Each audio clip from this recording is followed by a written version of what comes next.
ನಟಿ ಶ್ರೀಲೀಲಾ ಮದುವೆ ಶಾಸ್ತ್ರಗಳು ನಡೆಯುತ್ತಿರುವ ಫೋಟೋಗಳು ವೈರಲ್ ಆಗುತ್ತಿವೆ. ಹುಡುಗ ಯಾರು ಎಂಬ ಪ್ರಶ್ನೆಗೆ ಇದೀಗ ಸ್ಯಾಂಡಲ್ವುಡ್ನಲ್ಲಿ ಚರ್ಚೆ ಆಗುತ್ತಿದೆ. ಹೌದು, ಕನ್ನಡದ ಕಿಸ್ ಸಿನಿಮಾ ಮೂಲಕ ಚಿತ್ರರಂಗಕ್ಕೆ ಕಾಲಿಟ್ಟು ಟಾಲಿವುಡ್ನ ಟಾಪ್ ನಟಿಯಾಗಿ ಮಿಂಚುತ್ತಿರುವ ಶ್ರೀಲೀಲಾ ದೊಡ್ಡ ಶಾಕ್ ಕೊಟ್ಟಿದ್ದಾರೆ. ಈಗಷ್ಟೇ ಬಾಲಿವುಡ್ ಅಂಗಳಕ್ಕೆ ಎಂಟ್ರಿ ನೀಡಿರುವ ಅವರು ನಟರೊಬ್ಬರ ಜೊತೆ ಎಂಗೇಜ್ ಆಗಿದ್ದಾರೆ ಎನ್ನುವ ಗಾಸಿಪ್ ಇರುವಾಗಲೇ 2 ಫೋಟೋಗಳನ್ನು ಹಂಚಿಕೊಂಡು ಶ್ರೀಲೀಲಾ ಕುತೂಹಲ ಮೂಡಿಸಿದ್ದಾರೆ. ಸದ್ದಿಲ್ಲದೆ ಶ್ರೀಲೀಲಾ ಅವರ ಮದುವೆ ಕಾರ್ಯಗಳು ನಡೆಯುತ್ತಿದೆಯಾ ಎಂದು ಎಲ್ಲೆಡೆ ಚರ್ಚೆಯಾಗುತ್ತಿದೆ. ಶ್ರೀಲೀಲಾ ಅವರು ಇತ್ತೀಚೆಗಷ್ಟೇ ಪುಷ್ಪ ಸಿನಿಮಾದಲ್ಲಿ ಸೊಂಟ ಬಳಕಿಸುವ ಮೂಲಕ ಕಿಸಿಕ್ ಬೆಡಗಿ ಎಂದೇ ಕರೆಸಿಕೊಳ್ಳುತ್ತಿದ್ದಾರೆ. ಟಾಲಿವುಡ್ನ ಬಹುತೇಕ ಟಾಪ್ ನಟರೊಂದಿಗೆ ನಟಿಸಿರುವ ಶ್ರೀಲೀಲಾಗೆ ಸಾಲು ಸಾಲು ಅವಕಾಶಗಳು ಕೈಯಲ್ಲಿವೆ.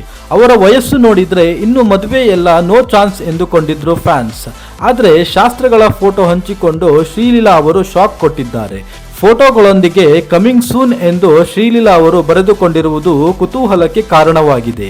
ಕೆಲವರು ಇದನ್ನು ನಿಶ್ಚಿತಾರ್ಥ ಎನ್ನುತ್ತಿದ್ದಾರೆ, ಇನ್ನು ಕೆಲವರು ಆಗಲೇ ಅರಿಶಿಣ ಶಾಸ್ತ್ರ ನಡೆಯುತ್ತಿದೆ ಎಂದು ಹೇಳುತ್ತಿದ್ದಾರೆ. ಬಾಲಿವುಡ್ನ ನಟ ಕಾರ್ತಿಕ್ ಜೊತೆ ಡೇಟಿಂಗ್ ವದಂತಿಗಳ ನಡುವೆಯೇ ಶ್ರೀಲೀಲಾ ಅವರು ತಮ್ಮ ಇನ್ಸ್ಟಾಗ್ರಾಮ್ ಸ್ಟೋರಿಯಲ್ಲಿ ಮನೆಯಲ್ಲಿ ನಡೆದ ಶಾಸ್ತ್ರಗಳ ಫೋಟೋವನ್ನು ಹಂಚಿಕೊಂಡಿದ್ದಾರೆ. ಕುಟುಂಬದ ಸದಸ್ಯರು ಶ್ರೀಲೀಲಾಗೆ ಅರಿಶಿಣ ಹಚ್ಚುತ್ತಿರುವುದು ಫೋಟೋದಲ್ಲಿದೆ. ಸಾಮಾನ್ಯವಾಗಿ ಮದುವೆಯಂತಹ ಶುಭ ಸಮಾರಂಭಗಳ ಹೊತ್ತಲ್ಲಿ ಈ ರೀತಿಯ ಅರಿಶಿಣ ಹಚ್ಚುವುದರಿಂದ ಆಗಲೇ ಶ್ರೀಲೀಲಾ ಮದುವೆ ಶಾಸ್ತ್ರಗಳು ಶುರುವಾಗಿದೆ ಎಂದು ಭಾವಿಸಿದ್ದಾರೆ. ಆದರೆ ಇದು ಮದುವೆಗಿಂತ ಸಾಂಸ್ಕೃತಿಕ ಕಾರ್ಯಕ್ರಮವಾಗಿರಬಹುದು ಎಂದು ಕೆಲವರು ಅಭಿಪ್ರಾಯವನ್ನು ಹಂಚಿಕೊಂಡಿದ್ದಾರೆ. ಶ್ರೀಲೀಲಾ ಅವರ ವಯಸ್ಸು ಇನ್ನೂ 23, ಆದರೆ ಈ ಫೋಟೋಗಳು ಮದುವೆಗೆ ಸಂಬಂಧಿಸಿಲ್ಲ ಎಂದು ಹೇಳಲಾಗುತ್ತಿದೆ. ನಟಿ ತನ್ನ ಸ್ಟಾರ್ ಹುಟ್ಟುಹಬ್ಬವನ್ನು ತನ್ನ ಪ್ರೀತಿ ಪಾತ್ರರೊಂದಿಗೆ ಈ ರೀತಿಯಾಗಿ ಆಚರಿಸಿಕೊಂಡಿದ್ದಾರೆ ಎಂದು ವರದಿಯಾಗಿದೆ.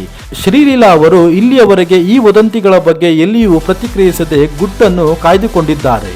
ಅದೇನೇ ಇರಲಿ, ಶ್ರೀಲೀಲಾ ಅವರಿಂದ ನಾವು ಊಹಿಸಿದ ರೀತಿಯಲ್ಲೇ ಒಂದು ಖುಷಿ ಸುದ್ದಿ ಬರಲಿ ಅಂತ ಹೇಳ್ತಾ ನನ್ನ ಇವತ್ತಿನ ವಿಡಿಯೋನ ಮುಗಿಸ್ತಾ ಇದ್ದೀನಿ. ಮತ್ತೊಂದು ಇಂಟ್ರೆಸ್ಟಿಂಗ್ ವಿಷಯಗಳೊಂದಿಗೆ ಬರ್ತೀನಿ. ಅಲ್ಲಿಯವರೆಗೂ take care, bye, thank you.